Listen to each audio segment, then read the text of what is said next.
Good evening, everyone, and welcome to the Bible Hangout. I am Reverend Sherri James. I'm Senior Minister for Understanding Principles for Better Living Church in Los Angeles, and I am just riding on a high.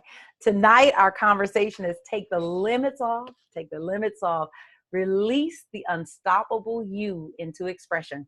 The book that we're working from is Neville Goddard's Your Faith is Your Fortune. Your faith is your fortune. Now, if you've been watching the Bible Hangout, I'm going to try something a little different where I toggle in between the PowerPoint and, just speaking on camera. So I'm cross my fingers that all this rolls the way that I imagine it. I also have my notes here. So if you see me looking down, I'm working from my blog post where I've written most of my notes to kind of think out the conversation I want to have with you tonight. All right, PowerPoint.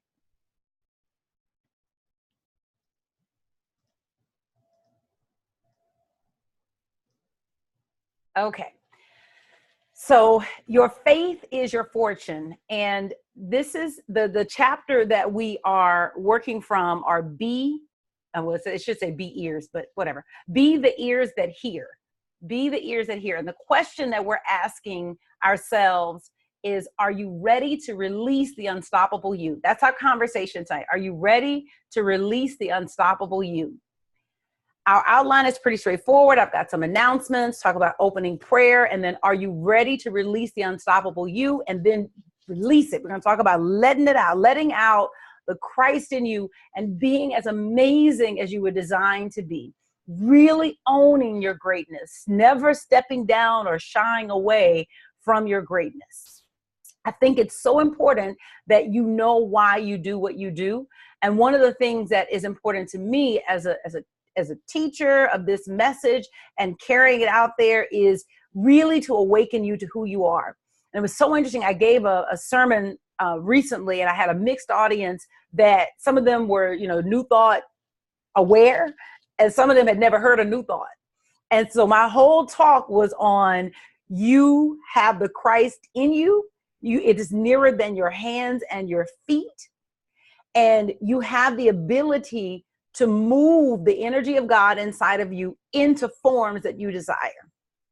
And, the folks that knew New Thought and heard this kind of message before were like, amen and hallelujah. And I guess the people who had never heard it were like, and it was, as a speaker, of course, you want your who's receiving from you to be into it and, giving you a little bit of cosign. I come out of the Black Baptist church, so I need a little bit of a cosign. And in that experience, and once I finished and I was going back over just my notes and, just listening, did I listen to Spirit? Did I say the right thing? Was I present in the moment? Did I get myself out of the way? To get myself out of the way to let the Spirit speak. And what I really got to is that, I'm not put here to make you comfortable. I'm put here to not let you stay a caterpillar. And no matter who you are, I have not done my job if I have either not gotten you out of your cocoon or I have not at least communicated the word of God so strongly that it didn't crack the cocoon. So it gave me this piece of just knowing that my job is to make you know who you are and to use everything at my disposal to get you to pay attention to the greatness that's inside of you. To not let you get off this planet thinking that you were simply an ordinary human being. So that's why Thursday night is my favorite night of the week, and why I will be here come heck or high water, or as Papa Pope said, I am the hell and I am the high water. No matter what, this is my Thursday night. Even when I travel, this is my Thursday night. It's that important to me, and it's what I want to share with you and to give to you.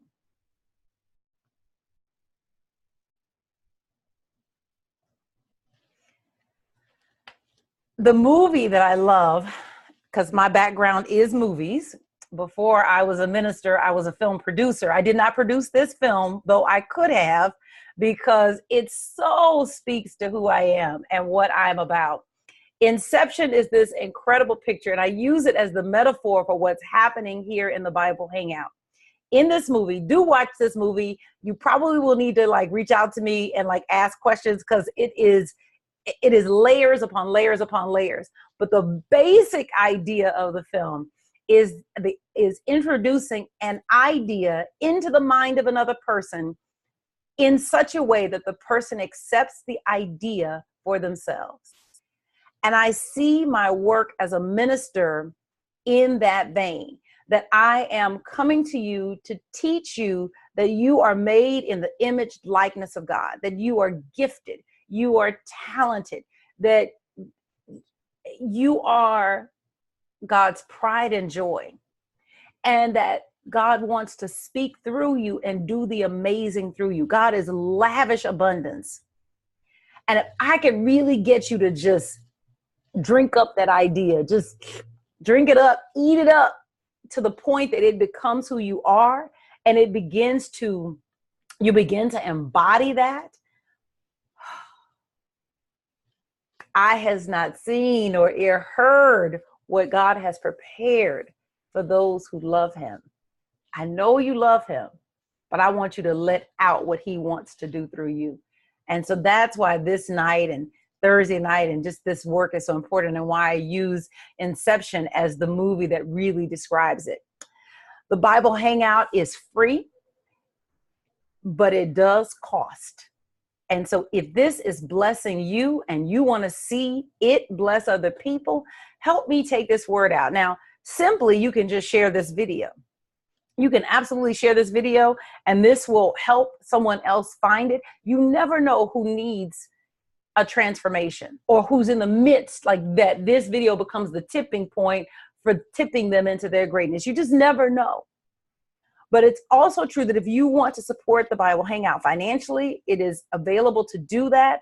We are getting ready to do some really big things in 2019 in terms of just improving the quality of the video and moving into a different kind of setting with the video. So I just want to encourage you to consider partnering with me on this. You can make any gift right at revsherri.com, or if you're watching this on YouTube and you've never heard of revsherri.com, you can there's a link to PayPal right in the video notes down at the bottom. But I thank you in advance for your support. I want to let you know that it makes a difference, and I want you to start to see that difference in how this is produced and how this goes out around the world. The scripture for this series is, therefore, I tell you, whatever you ask for in prayer, believe that you have received it and it will be yours. Therefore, I tell you, whatever you ask for in prayer, believe that you have received it and it will be yours. The whole focus of this series is to realize that as human beings, in our DNA, that we are hardwired for belief. We believe something. Everybody believes something. The question is, what do you believe? And what Jesus, as our way shower, is saying, I want you to believe that what you ask for, that you have received it. Not that you have asked in vain, or that you've asked and it might come about, but that you have received it. And that it has happened in your experience. That's what this whole series has been about. And so let's just take a moment to just relax and be in this space of possibility. There is so much potential in you. There is so much joy in you. There's so much love in you. And the Spirit of God in you would like nothing more than to come through you in the grandest, most lavishly abundant way. And so we open our hearts, we open our minds, we open our bodies, we open our entire selves. Express through me, God. Show up through me. Be God in action in me. Flow out of me into expression. Be love through me in action. Let the conversation that we have tonight awaken a deeper understanding of who we are in Christ, to recognize that we are human, but we are spirit first, to let ourselves lead with the spiritual part of ourselves. I thank you, God, for just blessing this group that is assembled here today. I thank you for the people who will watch this years from now, long after this date. I say a special prayer for them, that this message is healing for them, even years after it is produced. In the name and nature of Jesus, I affirm that it is so, and so it is, and amen.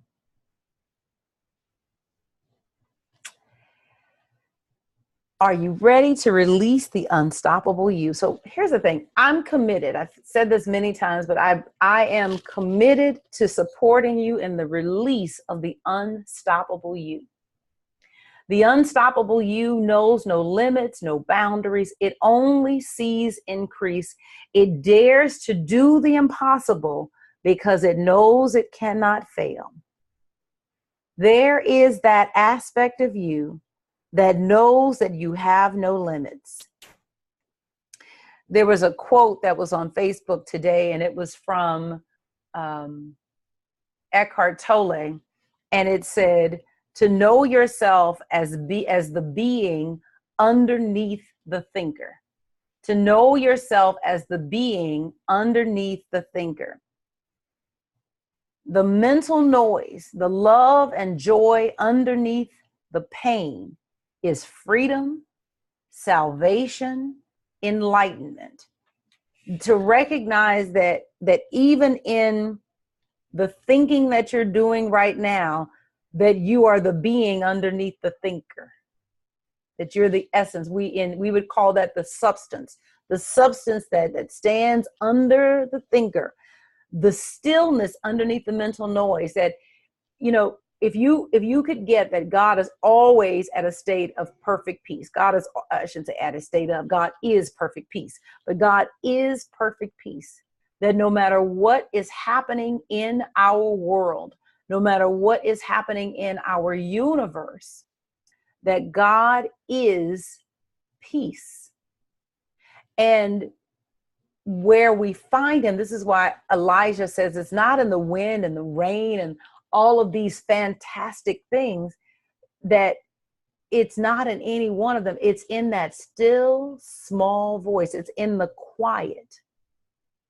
People say that the stillness speaks. But it's in that quiet. And so, and to realize that that is who I really am. And then, and above the mental noise, and we all have mental noise. We have things that are pulling our attention left and right, from children to grandkids to work to just whatever we're paying attention to in our world. And to recognize that I am the stillness underneath all of this mental noise. And then to recognize that I am the love and joy underneath the pain, that even when I'm in the most immense pain. I'll just tell you something downstairs. You can't, baby. You got to let me finish, okay? No, I'm thirsty. Okay, take this. No, I want my juice. Okay, but take this right now. Okay, thank you. To recognize that you are the love and the joy underneath any pain. That when you get that, there's freedom in that, because you realize that no matter what circumstance I'm going through, no matter what situation I find myself in, that I'm still free and I can connect to the power and the presence of God inside of me. And my connection to that power and that presence, if I hold on to it with all that I have, that it will free me, that it will lift me out of where I am and carry me to where I'm abiding in my mind. And so I thought that was so powerful. And so this is why, you know, you're never stuck, that you can come out of anything, and why there are in actuality no limits on your life. And so when you meet the unstoppable you, and we talked about this, no, I don't, oh yeah, we did. We talked about the meditation, I think we did last week. If not, I'll go through it really briefly. So there's a way to meditate with I am that I am. And this is something I got from Wayne Dyer, and I thought it was so powerful. I just immediately started sharing it with everybody as soon as I got it. That what it is that I am that. So what you do is you get a clear picture. You get a clear picture in your mind of what it is that you are. I am peace. Or here, I'll tell you something I'm working on. I have a rental that I am seeing myself paying it in full and paying it off. And so then the revenue is what it is, right? The revenue is just all free and clear. And so what I did was I started to see myself with that property paid off, right? I started to see myself with that realized. And then it's just to relax and to say, I am that. But now I'm saying exactly what I am. I am that. It was the homework. Did you guys do your homework? Thank you guys for telling me that. Did you guys do your homework? Joe said I lasted 3 days. Okay. I think I did it most days, but I got off track like during the work week. The work week, Monday, Tuesday, and Wednesday became a little challenging just with everything. Yes. How did you do? How'd it go? Constance, how did it work for you?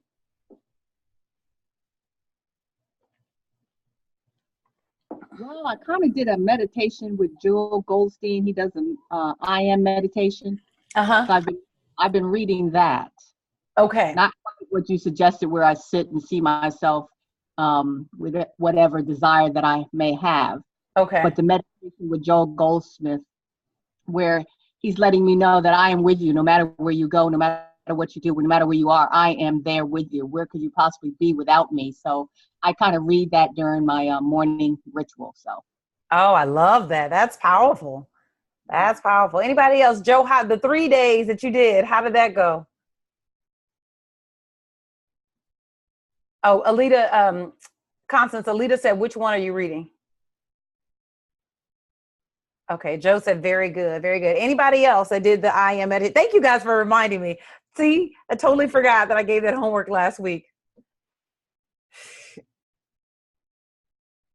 For me, it was powerful. It was really powerful because it was just sitting down and getting clear on the goal.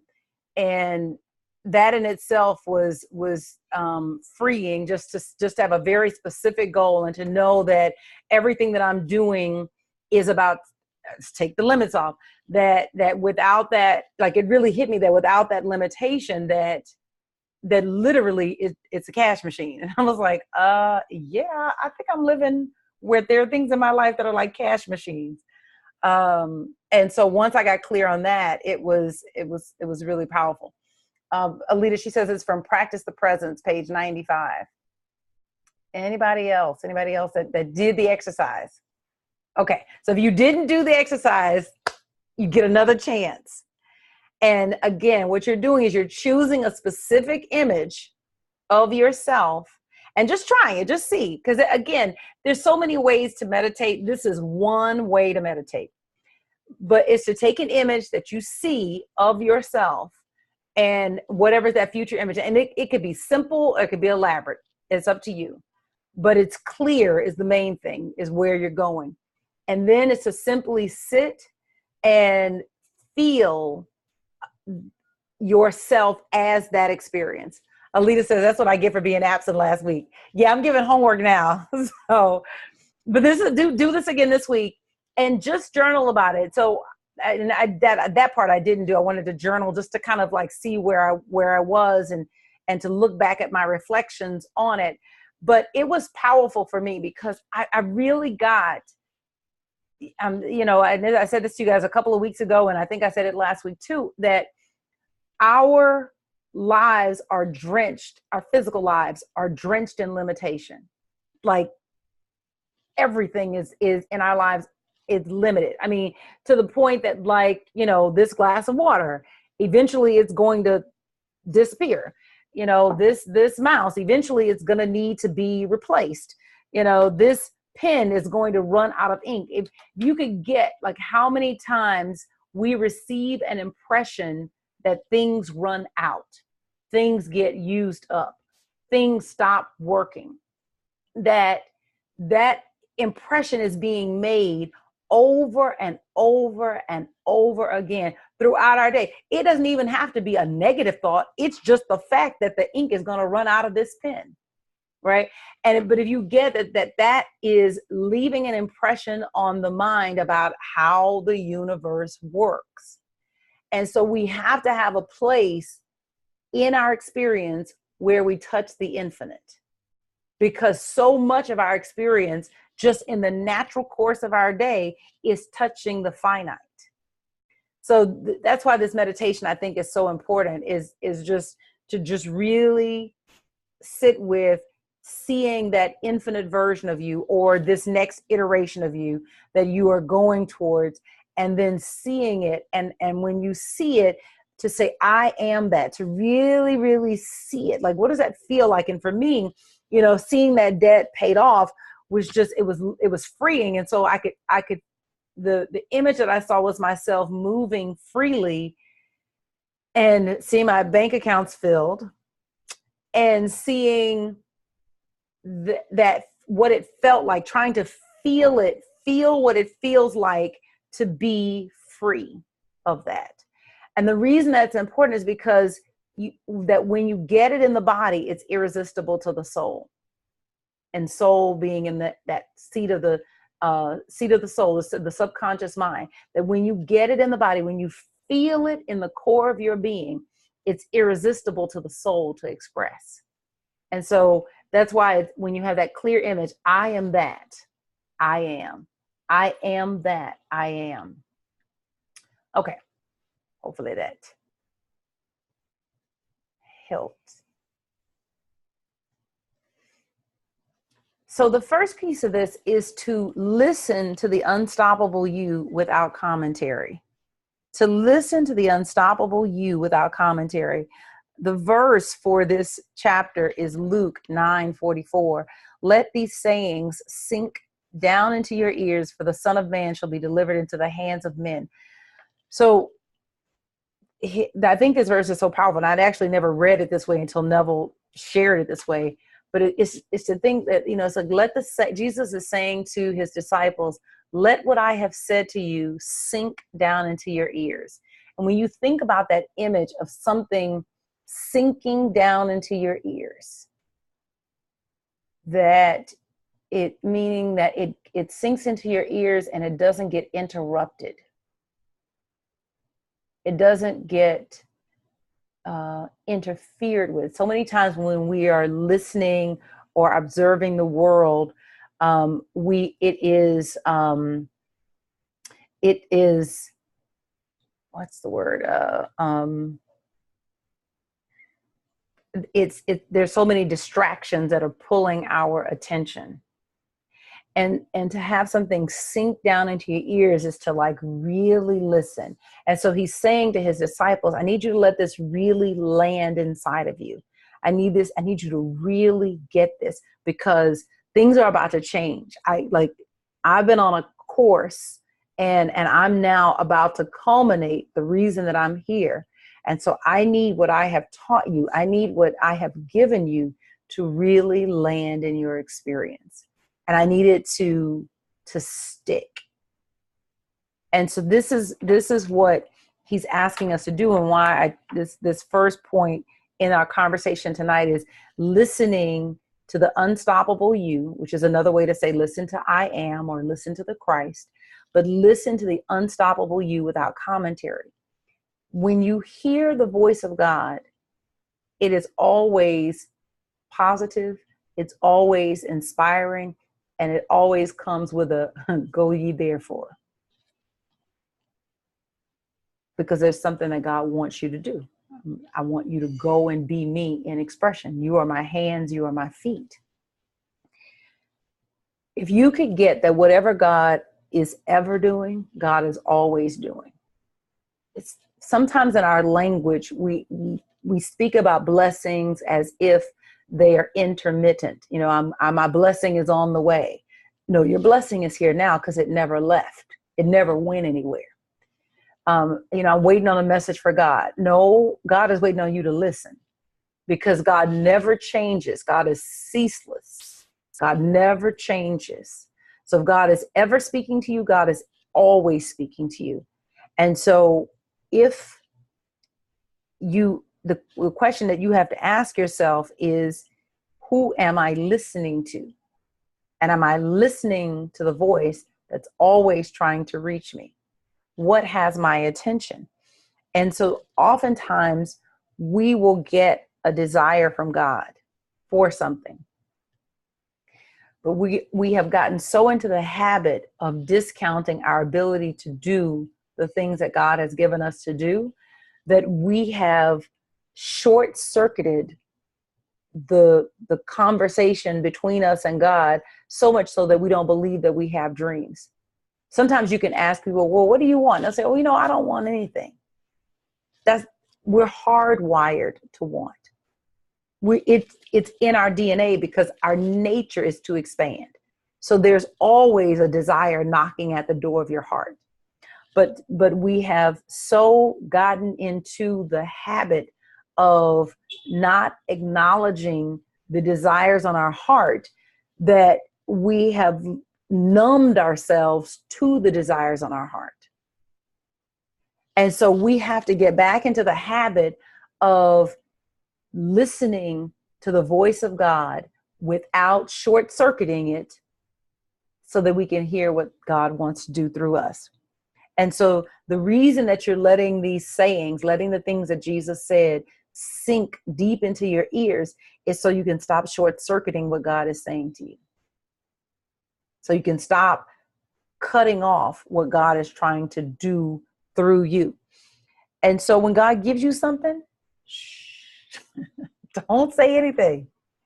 I had that experience this morning, and I had a call this morning that was so powerful, and the call ended with someone challenging me to do something that is outside of my comfort zone.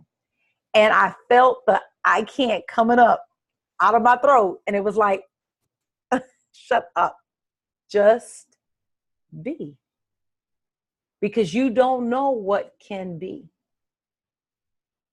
Just be. You don't know. You guys have heard me talk about Dr. Tara Wright Trent, who I think is just phenomenal. She is from Zimbabwe originally. I think she lives in the US now.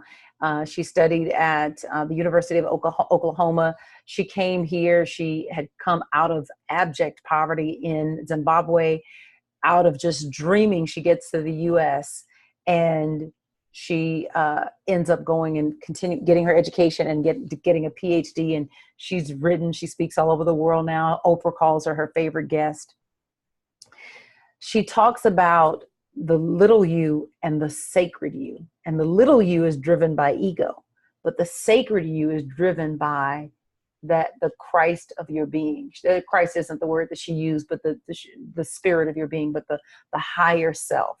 And I thought that was so powerful that, I don't know this challenge that I was given and the challenge that you've been given. The little you, the little me, has no idea how to pull this off, but it's not for the little versions of ourselves to pull it off. But you, the sacred you, the unstoppable you, knows exactly what to do and knows exactly how to pull it off.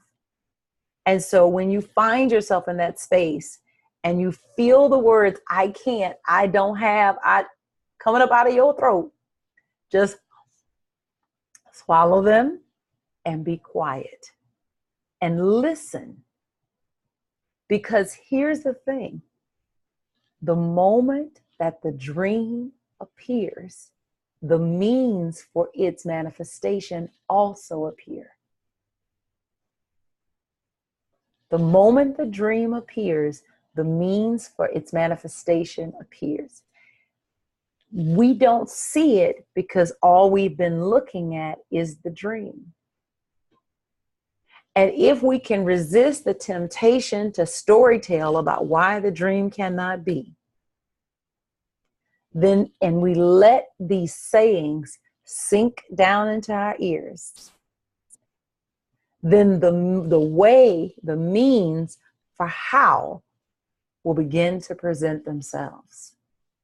And so we must learn to listen to the voice of God inside of us without commentary. The second piece of this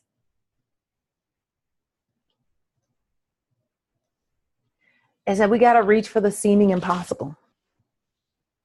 We got to reach for the seeming impossible, because here's the thing. This is a quote from Neville on page 133. He says, after men have agreed that a certain thing is humanly impossible and therefore cannot be done, let someone accomplish the impossible thing. The wise ones, the same ones who said it could not be done, will start to tell you why and how it happened. One of the reasons that I love professional sports is watching unbelief turn to belief. It's what's so great and exciting about the Olympics. It's what's exciting right now about the US Open. Before I hit record, so if you're watching this on YouTube, you didn't see this part, or if you came late, you didn't see this part. I played the video of that Nike ran as part of the campaign right before the US Open, of Serena being coached by her dad at age 9. And the beautiful part about this video is that in the clip, he says to her at 9, it's just like you at the US Open, Serena. It's just like you at the US Open. This is, Serena's in her mid-30s. So this is at least 30 years possibly, or a little bit, she's not that old, at least 20 some years before she's ever in the space that she's in. And the next to the last clip in the film is the father cheering in the stadium the day she first wins the US Open. It all seems impossible until somebody does it. It all seems impossible. You have an impossible dream on your heart. How do I know? Because that's how God does things. So you have an impossible dream on your heart. Will you go ahead and reach for the seeming impossible and just see what God gonna do through you? Just see. You know, there are corners that you can't see around. There are mountains that you can't see over. There are walls that you can't see through. But the unstoppable you can. That's true. Yes. Mm-hmm. Yes. You have a question? Go ahead. Oh no, that's my bad. I pushed the wrong one, but it's just wonderful. I can hear you very well. Thank you so much. Thank you, Linda. Linda is one of our amazing board members, and she takes care of Upchurch, and just, you're a gift to us, Linda. You're a gift to me, trust me. Thank you. I am Thank you. so grateful for the night. Ah, good, So good, what you're good. saying is I needed to hear. Good. I needed to hear it. Thank you so much. Thank Peace you. and blessings. Thank you. So it's just to remember that I don't have to know the way, but there's a part of me, the larger part of me, the sacred me, the unstoppable me, the Christ, the I am. Choose the word that works for you. That part of me does know how to move around these corners, how to get over this mountain, how to move through this seeming impenetrable wall. And my job is to tap into that. Now, years ago, and I've told this story before, but it bears repeating. I went to work for a firm, a telefundraising firm in Los Angeles, and it was a minimum wage job. Doing good work. I'm raising money for organizations like Habitat for Humanity, ASPCA, PETA, Memorial Sloan Kettering Cancer Center, places like that. Doing good work. But I had so much shame around being in this minimum wage job. And it was so much shame. And I was so shameful about being in this situation where I needed to take a minimum wage job that I didn't reach out to my network who were the very people that could have helped me get out of the situation that I was in. I don't know if you've ever been in that much shame. And quite honestly, that's the problem about shame, is that what shame does is that shame attacks the place that allows us to change. Because what happens with shame is that it's not that I did something wrong or I made a mistake. It's that I am wrong. Something's wrong with me. But I tell you, it was just such immense shame that I was too filled with shame to ask for help from, and I have a powerful network that would have elevated me out of where I am, right? But the thing is that we're never stuck. We're never stuck because there is that part of us that has never become. And if we will begin to contact it in whatever way we imagine contacting it, then the presence of God will begin to work for us.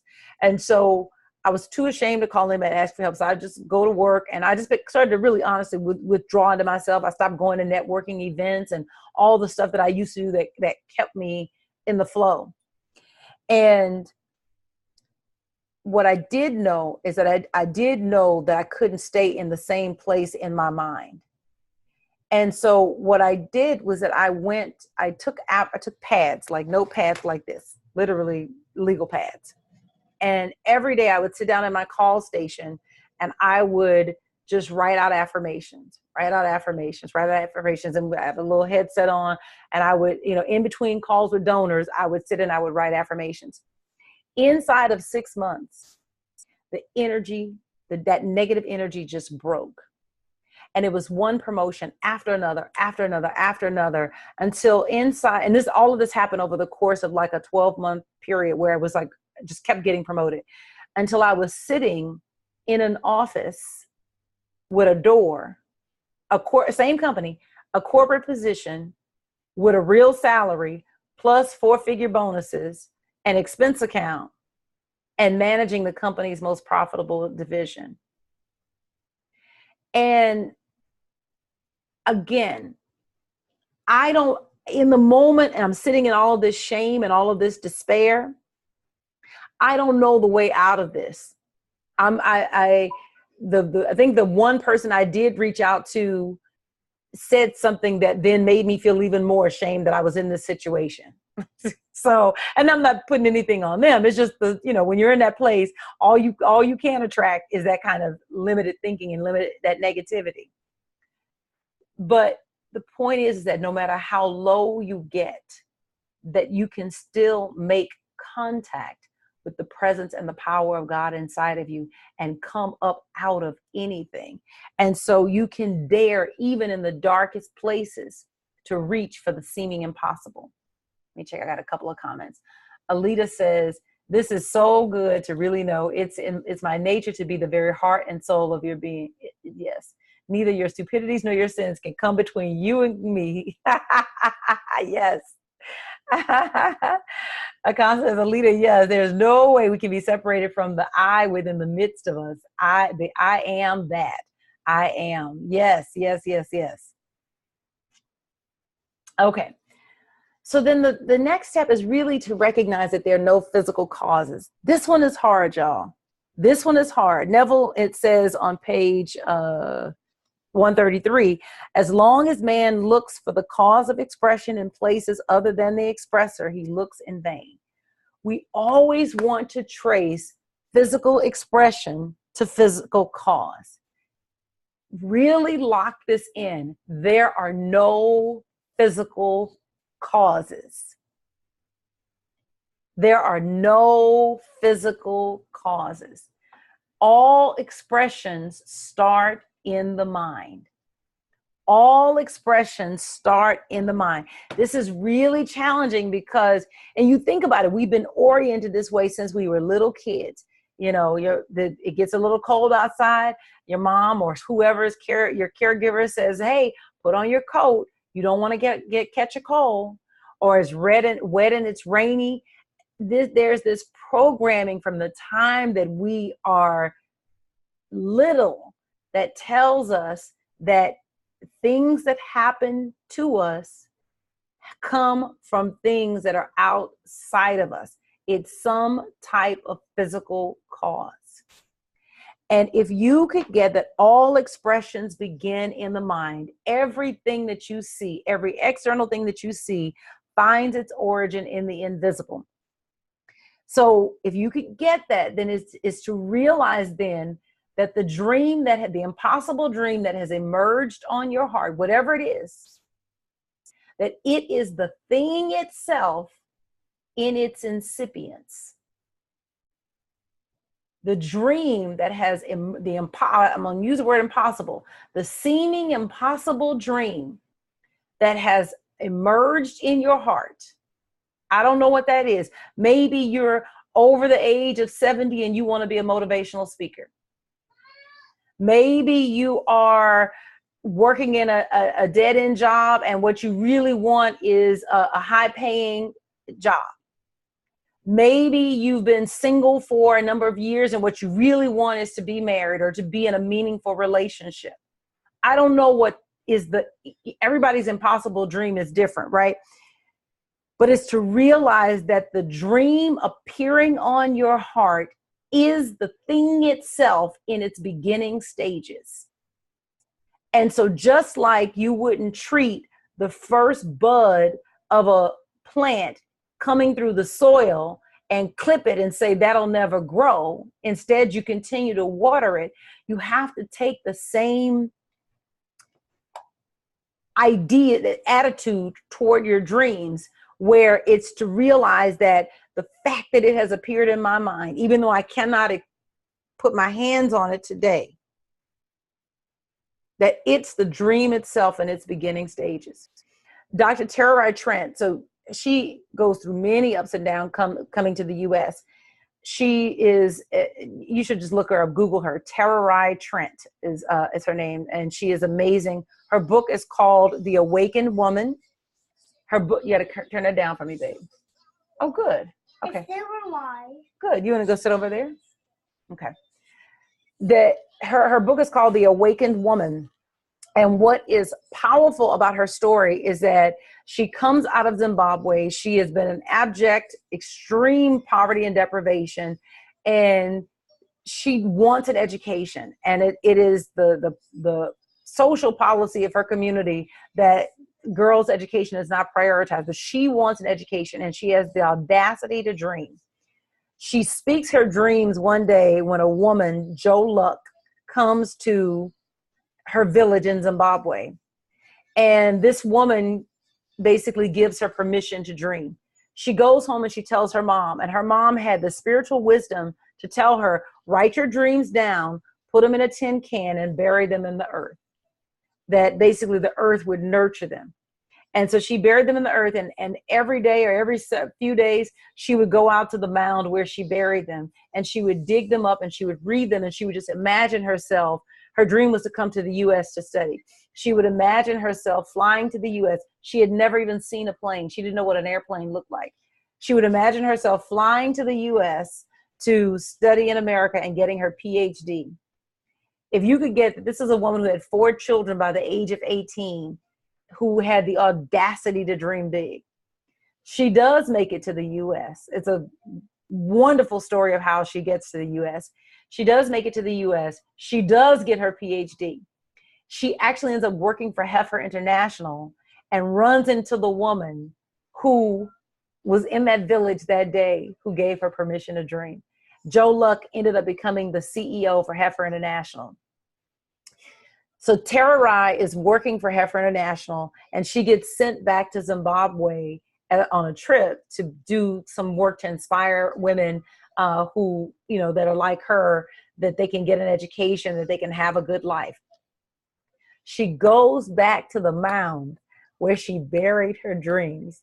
This is 22 years later, and she digs up the paper, and it's tattered and worn. And she sees all the hopes and dreams of this young woman who had 4 babies before she was 18, had been in abusive marriages, and just marveled because at this point, I think she's gotten her master's degree and she's working on her PhD. This woman who came out of who really thought she was the forgotten woman. That's how she saw herself. Thought that she was the forgotten woman. And that being willing to not douse her dreams, but to believe them against all odds. She today is Dr. Tara Trent. She is Oprah's all-time favorite guest. She has written an incredible book called The Awakened Woman, and she has this incredible program around women awakening to their deepest dreams. She's an advocate for girls and women around the world. There are no physical causes. If you will begin to nurture the ideas that you have in your mind, if you will take care of what God is giving you, those ideas will carry you wherever you want to go, and even beyond that. Tara was simply just trying to get out of Zimbabwe and get an education to create a better life for herself. And then here she is becoming Oprah's all-time favorite guest. I mean, look at God. Look at what God will do when you dare to dream, when you dare to believe that what he has for you is possible. Jennifer says, when we nurture our dreams as we would a plant, they will begin to be generated. Yes, yes, yes. This is a very inspiring message. Yes, good, good, good. Yes.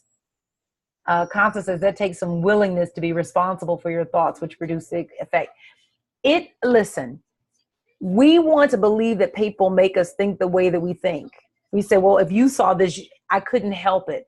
And there's no such thing. You just cancel that out of your vocabulary. Everything you do, you should start with, I chose. I chose to eat the ice cream. I chose to stay up past my bedtime and be sleepy. Whatever it is, but even I chose not to put myself out there for a better position. I chose that. I could give you all the reasons. I was filled with shame. I was this, I was that. But for every person that was filled with shame that didn't reach out, there's somebody who did. It's to really own those thoughts. That's hard work. That's not easy. That's just not easy. That's just not easy. So the next piece of this is to really get that God is your unconditioned awareness. There is one God. So when we talk about the mind, we even say, I don't have a mind, that I am a point of awareness in the mind of God. There is one and only God, and that one and only God is your awareness. God is your unconditioned awareness. Now, let me tell you what I mean by unconditioned awareness. You are all that you are consciously aware of. So perhaps you're consciously aware of yourself as a mother. Perhaps you're consciously aware of yourself as a father. Perhaps you're consciously aware of yourself as, and then you fill in the blank. No matter what you have become, there is always a part of you that has never become. Hear that. Everything that you are is standing on top of an I am statement in your experience. I am a mother. I am a wife. I am a husband. And you fill in the blank. Everything that you are is standing on top of an I am statement. But no matter who you have become, you have never used up your becoming power. You have becoming power, which means that you can become whomever and whatever you choose to be. What you have to begin to do is to get in touch with the I am of your being. There are many ways. We talked about a couple tonight. I shared with you the story of journaling. I shared with you the story of Tara burying her dreams in the soil in her village in Zimbabwe. I shared with you the story of the journaling. Oh, the affirmation, doing the I am that. I am. That there are many ways to get in touch with I am. What you have to do is just find the way that is your way. Your way might be journaling. Your way might be dancing. There's something to sacred movement. I don't know. All I do know is that if you will endeavor to get in touch with the presence of God inside of you, it will open up a space in your experience that will far exceed your imagination. And so you have to realize that you are the eyes of God looking out on your world. You are the eyes of God, and you're choosing what you want for expression. The way that you work with this unconditioned awareness is through the movement of your attention. Your attention is mental currency. It is whatever it buys for you, whatever you pay attention to. Your attention is mental currency. So it matters what you pay attention to, because what you give your attention to, you are essentially saying, I want that for my experience. And so when you allow yourself to pay attention to one tragedy after another, you literally season your own mind for an experience of tragedy in some form or fashion. It's why affirmations are so powerful. One of the things that I loved about going to Unity Village that was just amazing, it's still probably one of the best trips I've ever had, was I literally felt like they took me into Unity Village and dipped me in affirmations and then shook me out, and then dipped me again in affirmations and then shook me out and then dipped me. And so by the time I left Unity Village, I was literally drenched in positivity, just drenched in affirmations, so much so that you could, like, if you squeeze me, you're gonna get an affirmation. I mean, it was in the rocks, y'all. It was in the rocks. They had affirmations in the rocks. Like, it was incredible. It was the most amazing, beautiful, loving experience. And I've been to some really amazing places, but this was off the chain amazing. I have never been to a hotel where there are affirmations on the hotel walls. In your bedroom, where you're sleeping, there are affirmations on the walls. It was so powerful. Not art, there was art on the walls, but there were affirmations on the wall. Like they meant to inspire you. This is why this is important. Neville says, if the whole world should agree that a certain thing could not be expressed, and yet you become aware of being that which everybody else agreed could not be expressed, you would express it. One of my models in this is Reverend Johnny Coleman. When other women were fighting to be heard in whatever denominations they were in, Johnny Coleman was in Chicago building a megachurch. And I remember her being on Tavis Smiley, and the women ministers, she was among them, were sharing their experiences of what it meant to be a woman minister, and are they getting respected and all of that. And the women were talking about, fighting to be allowed to preach. And Johnny had this puzzled look on her face, like, and Tavis noticed it. And he said, "What's that look, Dr. Coleman?" And she was like, "Ask somebody for permission to preach. I wouldn't wait for Jesus to tell me I could preach." And then they cut to commercial. That's my favorite clip. Somebody's got to find that clip, that interview on, is early Tavis Smiley, like early when he was on BET in his late 20s, early 30s. It was so powerful because I don't ask for permission, I serve notice. If I become aware of myself as whatever, you are powerless to stop it, and you can't question my ability to do it because I've become aware of myself to do it. This is why, even with all the stuff that's happening in our social world, and I think you should advocate for social justice, and you should get out there and advocate for the candidates who are best represent the interests that you have. But if your person doesn't get in office, you need to know that your good is not dependent on who's in office. Your good is not dependent on that.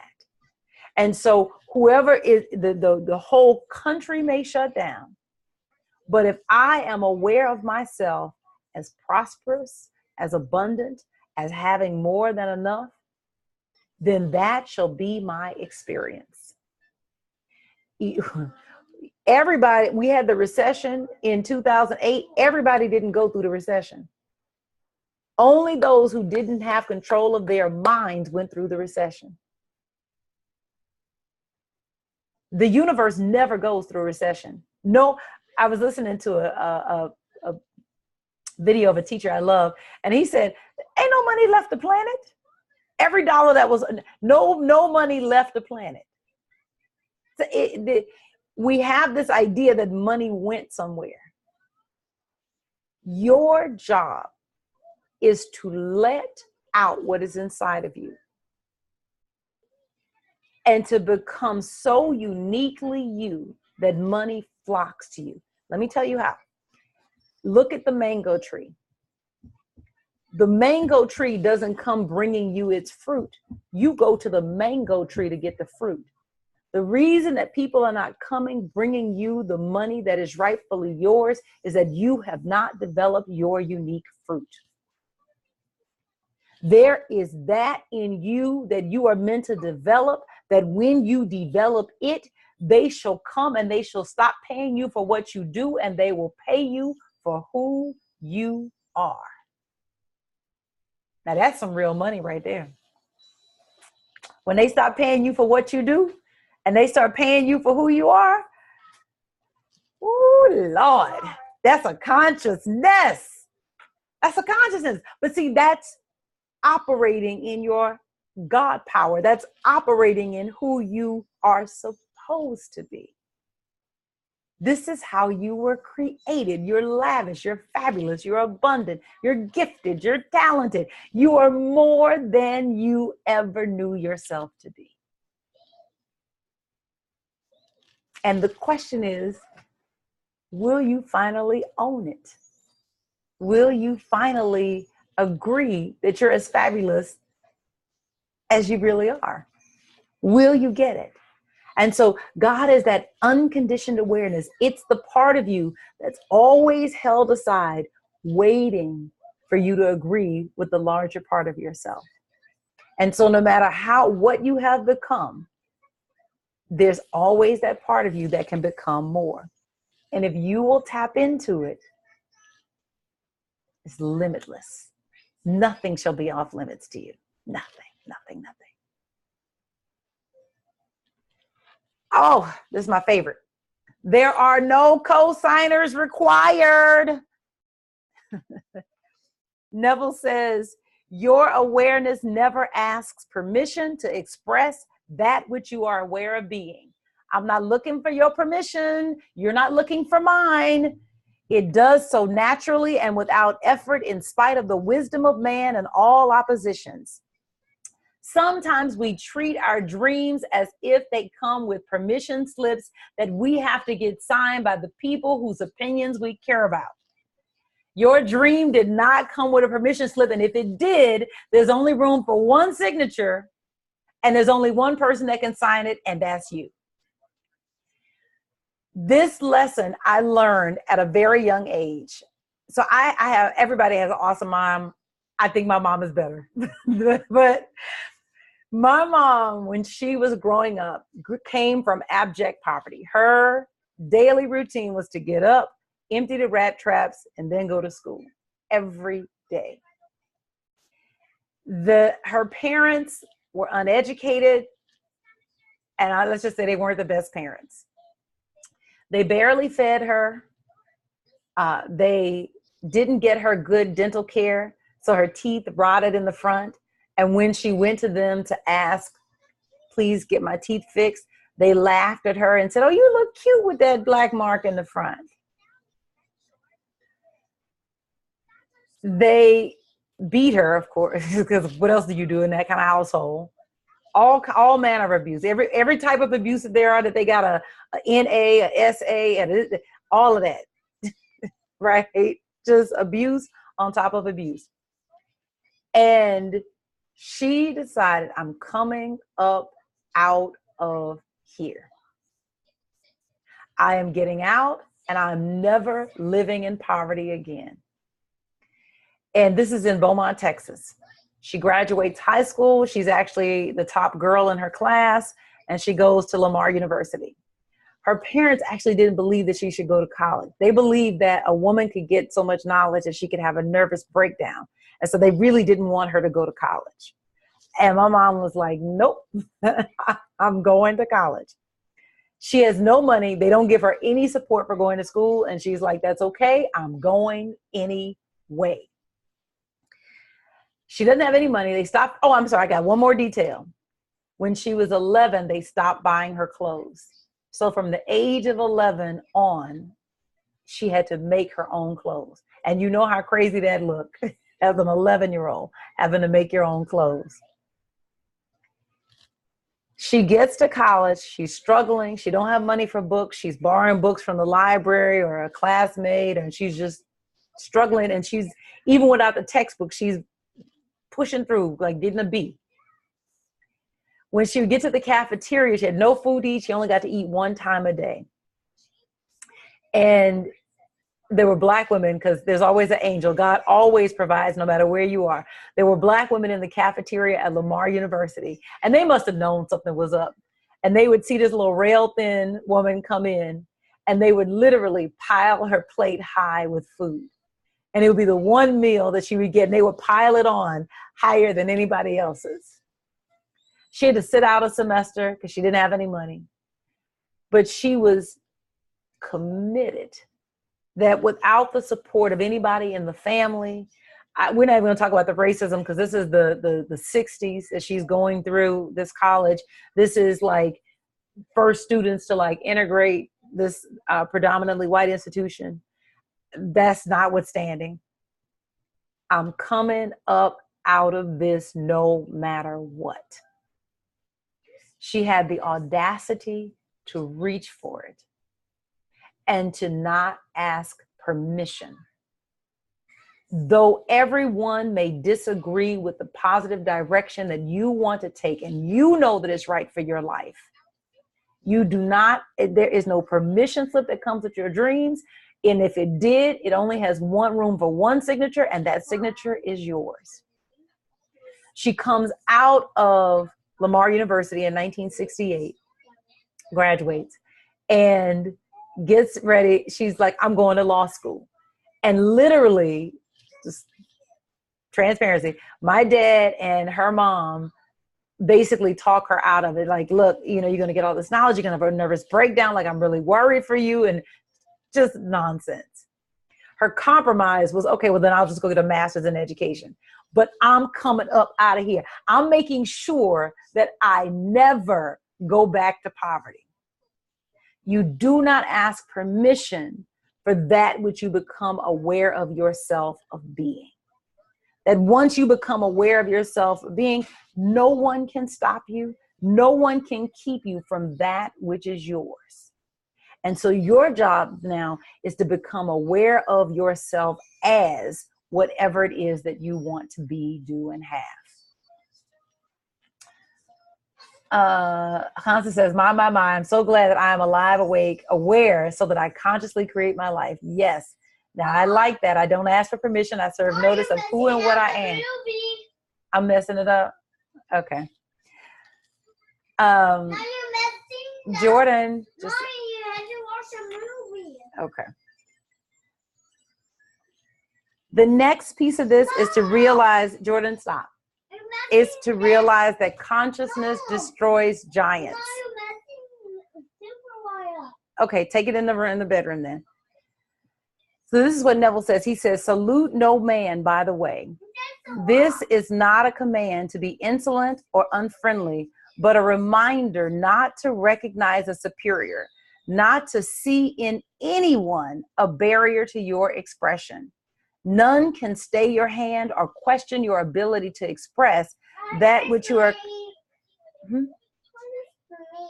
Okay. That which you are conscious of being. Okay, go ahead. So I don't know what giant. No. Baby, please stop. Please stop.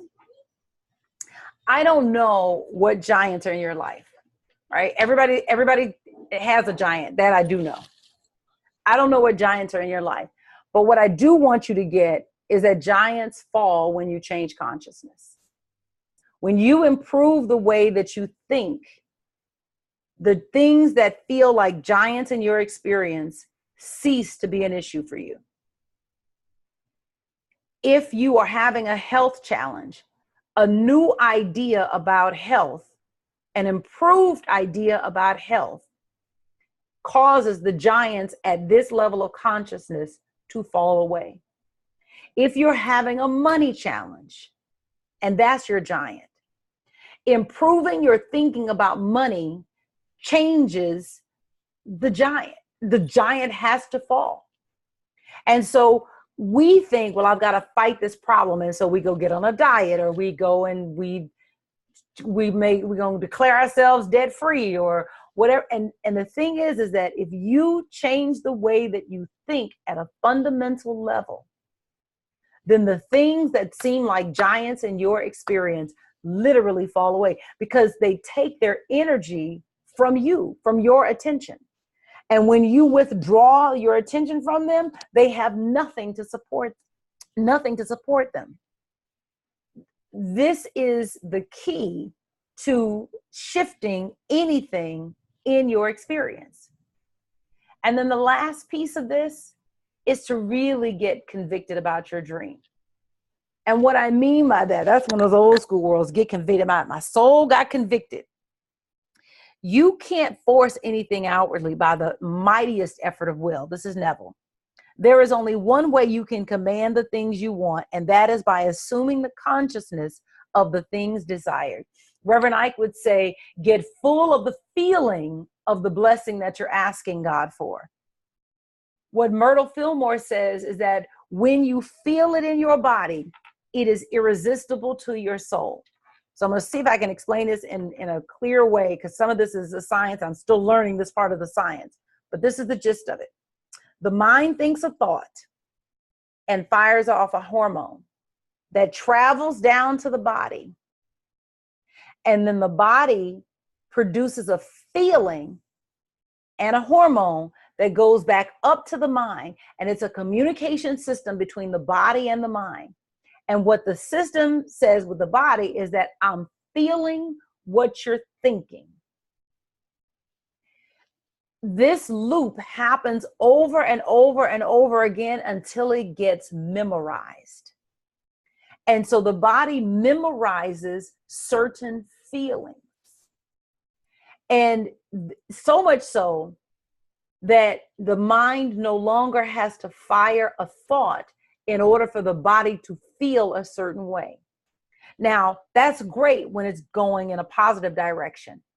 But for many of us, we have gotten addicted to sadness. We've gotten addicted to loneliness. We've gotten addicted to feeling like we're not enough. We've gotten addicted to shame. We've got addicted to all of these emotions that don't prosper us and keep us walking in limitation.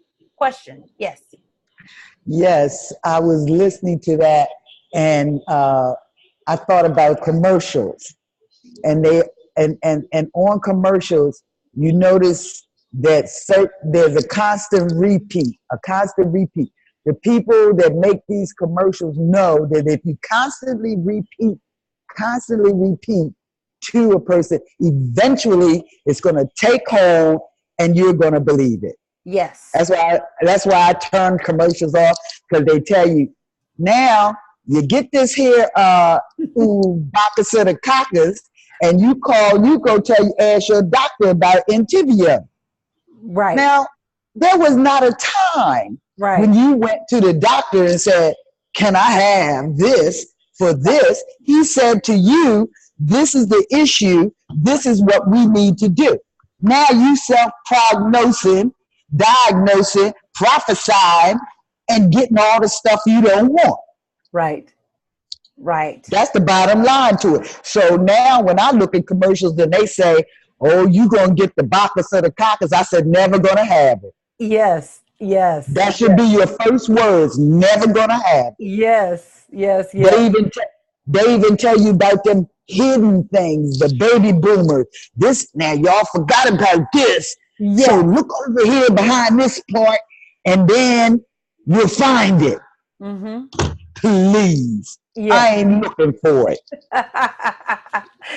Con- Like saying you're gonna catch a cold. yes. Yes. Yes. Yes. Constance says, one mind. I just spoke what you're saying, Linda. I just spoke about this Monday. We are addicted to emotions and then turn them on to Dr. Joe Dispenza. That's it, it's to realize that this is happening. Now, this is the beautiful part. We've been in spiritual language. What we say is that we have a memorized experience, or this is in the subconscious mind. The conscious mind is of the intellect. The subconscious mind is of the body. In scripture, they talk about it as the heart. So when I say get convicted about your dream, what I'm saying is that feel your dream with your whole body. You know, the name it and claim it gospel has gotten a bad rap, and people say, oh, you're just gonna name it and claim it. And what they don't understand is that, no, you're right. For most people, they're not, because they're naming and claiming things that they don't feel. They're naming and claiming wealth, but they're feeling poverty. Well, whatever you said with your mind is going to be trumped by whatever is happening inside of your body. And so if the feeling of poverty is happening in your body, then you could say, I am rich all day long, but the feeling of poverty is in your body. And so what you have to begin to do is to work at feeling what it is that you're asking for. This is why visualization is so powerful. That's why that video that I showed you before we started taping tonight's class is so powerful, with Serena's dad at age 9. You know, kids up to that age are just, they don't know to reject anything that you're saying to them. So they just take everything in. And he's saying to her at 9, this is just like you're at the US Open. She don't know US Open. She don't know. She just knows I'm on this tennis court, right? And but yeah, my daddy said this is just like the US Open, right? So she gets full of the feeling, and whatever it feels like at 9 years old, getting full of that feeling. And so that is a technique that we must use, which is to get full of the feeling of what it is that we are creating, what it is that we are bringing forward, to really let that feeling wash over you. If you're working on being debt free, feel what it's going to feel like when you're free of the debt, and really live in that feeling, and just and feel what it feels like the day that you make the last payment on whatever you're paying off. And really walk in that freedom. How does your body move now that you no longer have this, holding on to you? Really, really just dig into that emotion and that feeling and let it resonate inside of you. If you will do that, if you will trust, and I love the way that Neville expresses this.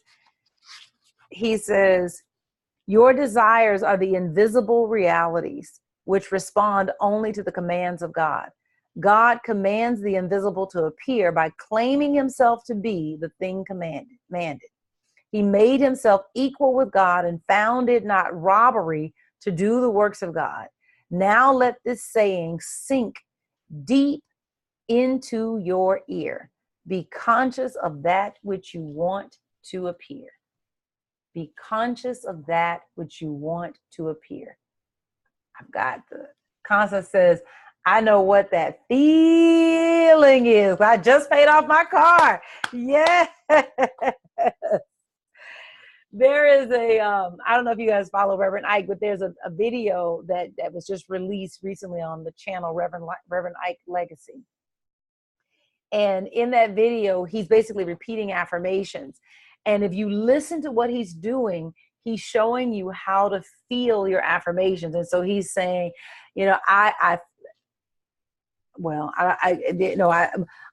money, coming to me, whatever, I'm making this up. I'm messing up the affirmation that he said. I feel money coming into my pockets. I feel money coming from all directions. Oh, I know what he said. Money is pouring in. It's exaggerated, but what's happening is that you're causing the body to feel something. And so if you will do that with your health, that I feel the energy of God is moving through my, whatever that sounds like for you. That's just the way that I would say it.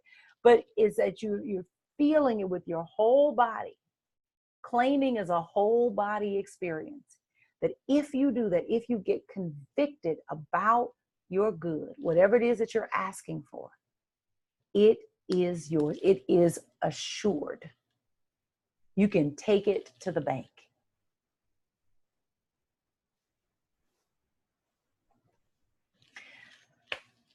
So in summary, we said, listen to the unstoppable you without commentary. Just listen for the dream of God and don't say anything. Just listen.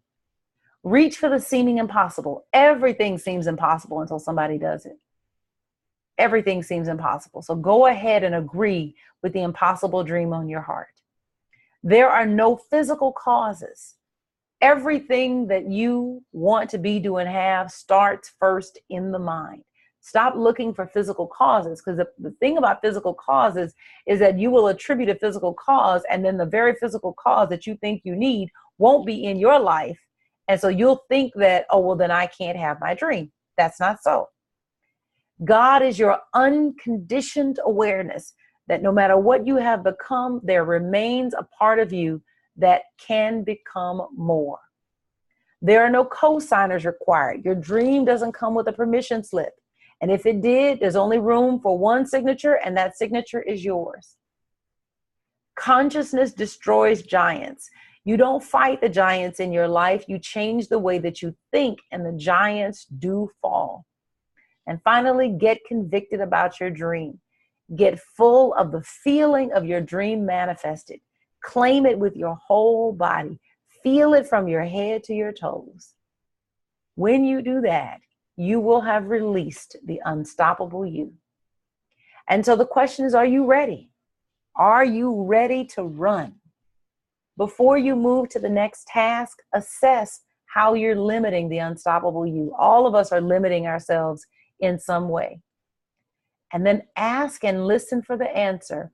What little shift can you make that will produce a significant difference? So how are you limiting yourself? And then what shift can you make that will produce a significant difference? If this webinar helped you, please subscribe and share with a friend. Thank you so much for being here tonight. This was a blessing, very much a blessing. Thank you, thank you, thank you. Any questions before we close out? Any questions?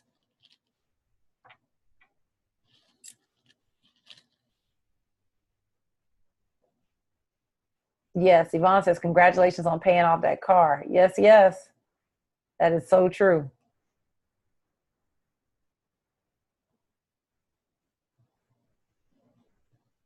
Yes. Thank you, guys. Thank you, thank you, thank you, thank you, thank you, thank you for tonight. So next week, so here's two things. One is next week we're reading Clairvoyance. Clairvoyance. Awesome. Yay, Jennifer, I'm so glad you made it. This is Jennifer's first night with us. Yay. Glad you made it, Jennifer. Next week we're reading Clairvoyance, and then we're almost at the end. We've got maybe 4 more weeks together. I want to know where you guys want to go next. I want to know where you want to go next. So let me know what you are interested in. I really want to do some kind of prosperity. So if you're open to that, if there's a prosperity text, may as well rev that up and get that going. Let me know. We're at Up Church. We're in the process of studying the Millionaire Joshua, which is powerful. But we can definitely pick something else. So let me know if what you guys are interested in studying. All right. Have a great night. Yes, anything Catherine Ponder is the business. She's awesome. I did have an announcement. Reverend Edwin Gaines is going to be at Up Church October 29th, 30th, the last Sunday of the month, October 28th. She's going to be at Up Church speaking, and she is teaching on the secret to permanent prosperity. The secret to permanent prosperity. Oh, we're working on that, Constance. We're actually working on a virtual membership. So that's coming. Constance says, how do I get involved in your Up Church lessons? So I sent you the link. Did you get the link that I sent you? Because right now we have the video. We had a problem with the video camera on Sunday, and then we recorded. We literally streamed it to YouTube, and the video didn't take. So, but I sent it to you on Sunday, I believe. But if not, I have it. I uploaded the audio on Monday. I'm sorry, I sent it to you on Monday. I uploaded the audio on SoundCloud, and so I can send you the link that way. Yeah, for virtual membership. Yes, Yvonne. I'm excited about that. So that's what's coming down the pipeline, and we're going to be rolling that out soon, and making that something that's really special for people who are interested in virtual membership. All right. Have a great night, and I will talk to you guys later. See you next week.